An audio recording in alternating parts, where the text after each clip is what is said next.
എറണാകുളത്ത് നടക്കുന്ന ജ്ഞാനസഭയുടെ ഭാഗമായി RSS മേധാവിയുടെ ചിന്താ ബൈഠക്കിൽ സർവകലാശാല വിസിമാർ പങ്കെടുക്കുമെന്ന് സംഘാടകർ. സർവകലാശാല വിസിമാർക്ക് RSS ബന്ധമുണ്ടെന്ന രാഷ്ട്രീയ ആരോപണങ്ങൾക്കിടയിലാണ് പരിപാടി. കണ്ണൂർ, കാലിക്കറ്റ്, കുഫോസ്, കേരള സർവകലാശാലകളിലെ വിസിമാർ പങ്കെടുത്തേക്കും. സംഘപരിവാർ ബന്ധമുള്ള ശിക്ഷാ സംസ്കൃതി ഉദ്ധാൻ നിയാസിന്റെ നേതൃത്വത്തിലാണ് ജ്ഞാനസഭ സംഘടിപ്പിക്കുന്നത്. 25 മുതൽ 28 വരെയാണ് പരിപാടി. സർവകലാശാല വിസിമാർ ജ്ഞാനസഭയുടെ ഭാഗമാകുമെന്ന് കൊച്ചിയിൽ ചേർന്ന വാർത്താ സമ്മേളനത്തിൽ സംഘാടകർ.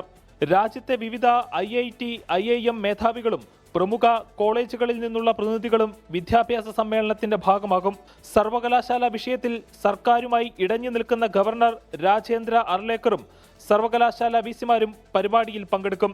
കാലിക്കറ്റ്, കണ്ണൂർ, കുഫോസ്, സെൻട്രൽ, കേരള തുടങ്ങിയ യൂണിവേഴ്സിറ്റികളിലെ വൈസ് ചാൻസലർമാരാണ് എത്തുക. എറണാകുളം പേപ്പതിയിലെ ആദിശങ്കര നിലയത്തിലും അമൃത വിശ്വാപീഠത്തിലും വെച്ചാണ് പരിപാടി നടക്കുന്നത്.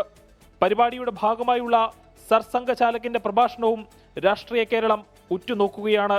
24 കൊച്ചി.